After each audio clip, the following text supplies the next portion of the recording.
రాకాలోకంకి స్వాగతం. ఈ కంటెంట్ మీకు నచ్చినట్టయితే లైక్ చేయండి, మీ బంధుమిత్రులకు షేర్ చేయండి. ఇప్పటి వరకు సబ్స్క్రైబ్ చేసుకోకపోతే సబ్స్క్రైబ్ బటన్ని నొక్కండి, అదేవిధంగా బెల్ ఐకాన్ని కూడా తప్పనిసరిగా నొక్కండి. జై హింద్ మిత్రులారా. పశ్చిమ బెంగాల్లో ప్రజల కోపం ఇంకా చల్లారలేదు. ఎన్నికలు అయిపోయినాయి, ఫలితాలు వచ్చినాయి. భారతీయ జనతా పార్టీ అఖండ విజయాన్ని సాధించింది. తృణమూల్ కాంగ్రెస్ మట్టి కరిచింది. దాని అధినేత్రి అయినటువంటి మమతా బెనర్జీ సొంత నియోజకవర్గం భవానీపూర్లో 15,000 ఓట్లతో ఓడిపోయింది. అయినప్పటికీ ఇంత జరిగిన తరువాత కూడా ప్రజలకి ఈ 15 సంవత్సరాలుగా ఏదైతే ఉగ్గబట్టుకుని ఉన్నారో ఆ ఆవేశం పెళ్ళుబుకుతోంది. తృణమూల్ కాంగ్రెస్ మద్దతుదారులు కానీ నిన్న మొన్నటి దాకా తృణమూల్ కాంగ్రెస్ కార్యకర్తలమని చెప్పి లాఠీలతో కొట్టిన వాళ్ళు, ఆవుల్ని అపహరించుకుపోయినటువంటి వాళ్ళు, పొలం గట్లను తెంచేసినటువంటి వాళ్ళు, లేకపోతే స్కూళ్లను పార్టీ కార్యాలయాలుగా మార్చి టీచర్లను తరిమేసిన వాళ్ళు, పిల్లల్ని స్కూళ్లకు రానివ్వకుండా చేసిన వాళ్ళు, వీళ్ళందరినీ ఊళ్ళో ఉండేటటువంటి దేవాలయానికి తాళం వేసి దాని ముందు పేకాట ఆడుకుంటున్నటువంటి బ్యాచ్లన్నీ కూడాను తృణమూల్ కాంగ్రెస్ జెండాని గుడికి కట్టినటువంటి వాళ్ళు, ఇవన్నీ కూడా ప్రజలు మర్చిపోలేదు. దాంతో సర్వసాధారణ ప్రజానీకం, మహిళలు, పేదలు, వీళ్ళు తృణమూల్ కాంగ్రెస్ కార్యకర్త దొరికితే కొట్టేటటువంటి పరిస్థితి ఉంది. చాలా సందర్భాల్లో ప్రజలు తృణమూల్ కాంగ్రెస్ కార్యకర్తల ఇళ్ల మీదకి వెళ్తున్నారు. ఎందుకంటే రేషన్ పేరిట వచ్చేటటువంటి ఆ కొద్దిపాటి రేషన్లో 10% కొట్టేయటము, ప్రభుత్వం డైరెక్ట్ క్యాష్ బెనిఫిట్ రూపంలో 1500 ఇస్తే అందులో ఒక 200, 300 కొట్టేయటం, ఈ రకంగా దీన్ని కట్ మనీ అని బెంగాల్లో చాలా చక్కటి పేరు పెట్టారు. ఈ కట్ మనీ వ్యాపారంలో నిమగ్నులైనటువంటి వాళ్ళు, అమ్మాయిల్ని పార్టీ కార్యక్రమాలకు తీసుకెళ్ళి 2 రోజులు 3 రోజులు ఇంటికి పంపని వాళ్ళు, వీళ్ళందరినీ ఇప్పుడు ప్రజలు అటాక్ చేస్తున్నారు. చాలా సందర్భాల్లో ఇళ్లపైన కానీ, పార్టీ కార్యాలయాల పైన కానీ, తృణమూల్ నాయకుల వాహనాలపైన కానీ దాడి జరుగుతుంటే తృణమూల్ కార్యకర్తలు బీజేపీకి ఫోన్ చేసి మమ్మల్ని కాపాడండి మహాప్రభు అని అడుగుతున్నారు. బీజేపీ కార్యకర్తలు వచ్చి ప్రజలను సముదాయించి మనం బెంగాల్ని పునర్నిర్మించుకునేటటువంటి పెద్ద పనిలో మనం నిమగ్నమవుదాం, వీళ్ళని పక్కన పెట్టేద్దాం, వీళ్ళని పూర్తిగా రిజెక్ట్ చేద్దామని నచ్చజెప్పి వాళ్ళని వదిలిస్తున్నారు. ఇప్పటికే తృణమూల్కి చెందినటువంటి చాలామంది పెద్ద తలకాయలు, పెద్ద బుర్రలు ఏవైతే ఉన్నాయో నాయకులుగా, కొన్ని జిల్లాలకు అధిపతులుగా ఉన్నటువంటి వాళ్ళు ఎవరున్నారో వాళ్ళపైన యాక్షన్ ప్రారంభమైంది, భారీ ఎత్తున ప్రారంభమైంది. ఎన్ఫోర్స్మెంట్ డైరెక్టరేట్ ఇప్పటికే మాజీ మంత్రి సుజిత్ బోస్ని 10-10.5 గంటల పాటు ప్రశ్నించి ఆ తర్వాత అరెస్ట్ చేసేసింది. ఇలాగే మరొక కరడుగట్టినటువంటి గూండా నాయకుడు, అతని పేరు షమీం అహ్మద్. ఈ షమీం అహ్మద్ ఇంటి మీద పోలీస్ అధికారులు రైడ్ చేస్తే వాళ్ళు విస్తుపోయారు. ఎందుకంటే ఇంటి కింద ఒక అండర్ గ్రౌండ్ బంకర్ ఉంది.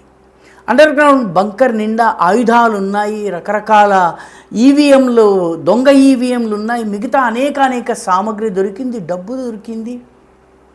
ఈ రకంగా ఆయుధాలు దొరికినాయి. మొత్తం అంతా కూడా ఈ బంకర్ యొక్క సోదా నడుస్తోంది. ఇంకా వేరే చెప్పనక్కర్లేదు. షమీం అహ్మద్ ఊరు వదిలి పారిపోయాడు, అజ్ఞాతంలో ఉన్నాడు. ఇంట్లో సోదా జరుగుతోంది కానీ ఆయన పారిపోయాడు. ఇలాంటి మరొక నాయకుడు జహంగీర్ ఖాన్ పరిస్థితి మరీ దారుణం. జహంగీర్ ఖాన్ మమతా బెనర్జీకి, అభిషేక్ బెనర్జీకి కుడి భుజం లాంటి వాడు. ఎక్కడ ఏ గూండా దౌర్జన్యం చేయాలన్నా జహంగీర్ ఖాన్ని పిలిపించేవాళ్ళు. జహంగీర్ ఖాన్ ఫాల్టా అనే నియోజకవర్గం నుంచి ఎమ్మెల్యే. అక్కడ వేరే ప్రత్యర్థులు పోటీ చేస్తే చావచితకబాదే పరిస్థితి. ఫాల్టాలో ఎన్నికని మొత్తం అతను రిగ్గింగ్ చేశాడు. బీజేపీ గుర్తు మీద ప్లాస్టర్ అతికించేసేసాడు. ఎవరు బీజేపీకి ఓటు వేయకుండా కొన్ని పోలింగ్ బూత్లలో బీజేపీకి సంబంధించిన మీట నొక్కే చోట సెంట్ని పూశాడు.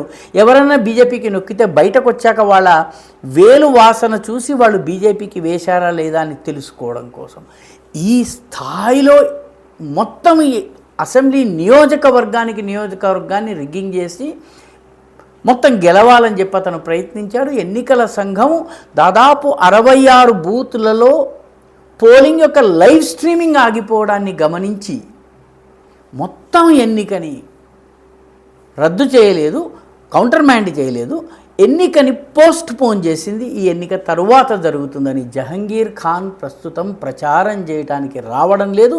అతను పరారీలో ఉన్నాడు. కేవలం బీజేపీ మాత్రమే ప్రచారం చేస్తోంది. ఆ నియోజకవర్గంలో తృణమూల్ కాంగ్రెస్ తరఫున జెండా పట్టుకునేవాడు లేడు.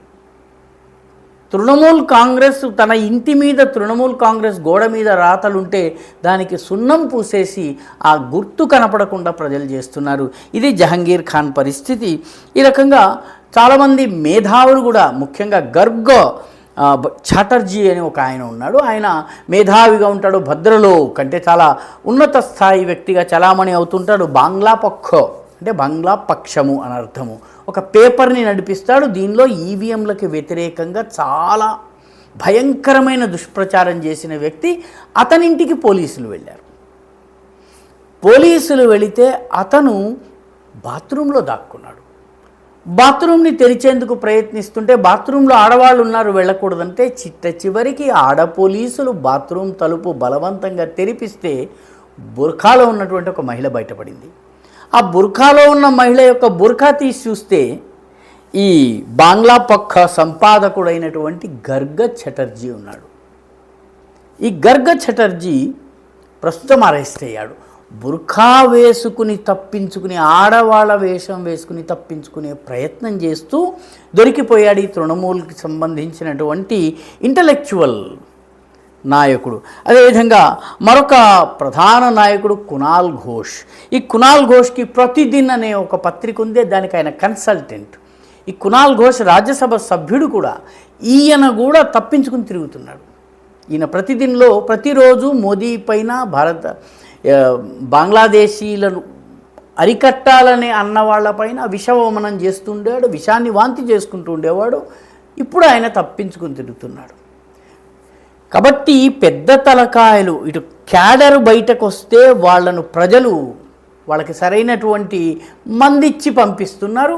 ఇటు నాయకత్వం తృణమూల్ కాంగ్రెస్ యొక్క స్టీల్ ఫ్రేమ్, నాయకుల స్టీల్ ఫ్రేమ్ ఏదైతే ఉందో దానిని ఎక్కడికక్కడ తుత్తునీలు చేయటం జరుగుతోంది. అరెస్టుల పర్వం మొదలైంది. తృణమూల్ కాంగ్రెస్కి ఆర్థిక దన్నుగా ఉండేందుకు గోసంపద స్మగ్లింగ్ ఒక పెద్ద వ్యాపారము, దాన్ని అరికట్టేందుకు బీఎస్ఎఫ్ని యాక్టివేట్ చేశారు. దీంతో తృణమూల్ కాంగ్రెస్ యొక్క ఆర్థిక దన్ను దాని ఒక భుజం విరిగినట్టయింది. మరొక యాక్టివ్ వాళ్ళకి ఫండ్ సోర్స్ ఏంటంటే రాష్ట్ర వ్యాప్తంగా తృణమూల్కు చెందినటువంటి స్థానిక గూండాలు ఎక్కడ పడితే అక్కడ toll gates, drop gates, barricades నిర్మాణం చేసి డబ్బిస్తే తప్ప పంపించని పరిస్థితి రాష్ట్రంలో అనేక చోట్ల ఉంది. కాంట్రాక్టు పాడుకోవడం ఇవేమీ లేవు.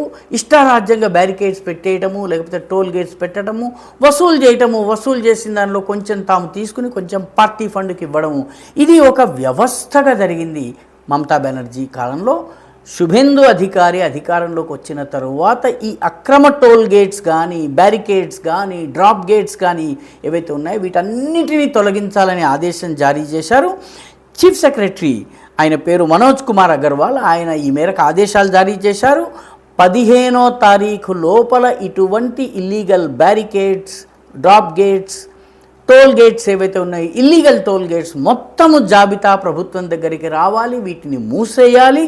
మళ్ళీ ఇవి భవిష్యత్తులో తెరుచుకోకుండా చర్యలు తీసుకునే బాధ్యత జిల్లా కలెక్టర్లది. అక్కడ డిస్ట్రిక్ట్ మ్యాజిస్ట్రేట్ అంటారు బెంగాల్లో.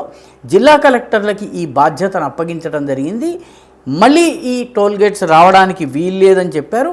దీంతో మొత్తం మీద తృణమూల్ కాంగ్రెస్ యొక్క గ్రౌండ్ లెవెల్ గూండా వర్కర్ స్ట్రక్చర్ని బ్రేక్ చేయడం జరిగింది. మండల స్థాయి నాయకులను ప్రజలు తిరగబడుతున్నారు వాళ్ళపైన. అదేవిధంగా టాప్ లీడర్స్ ఎవరైతే ఉన్నారో వీళ్ళందరూ కూడాను అవినీతి కేసులు, అక్రమాల కేసులు, దోపిడీలు, ఆయుధాలు సేకరించటము, దాడులు చేయటము, గుళ్లను మూసేయడము, దేవతా స్థలాల్ని అర్చనా స్థలాల్లో పేకాట ఆడి మందు తాగడం వంటి పనులు చేయటము, ఈ మొత్తము సెటప్ ఇప్పుడు పరారీలో ఉంది. శుభేందు అధికారి అధికారంలోకి వచ్చి కాషాయ జెండాను బెంగాల్లో 80 సంవత్సరాల తరువాత ఎగరేసిన ఫలితంగా ఇదంతా జరుగుతోంది. మీకు నచ్చినట్టయితే లైక్ చేయండి, షేర్ చేయండి, ఈ ఛానల్కు సబ్స్క్రైబ్ చేయండి. మీ అభిప్రాయాన్ని కమెంట్ల రూపంలో తప్పనిసరిగా పంపించండి.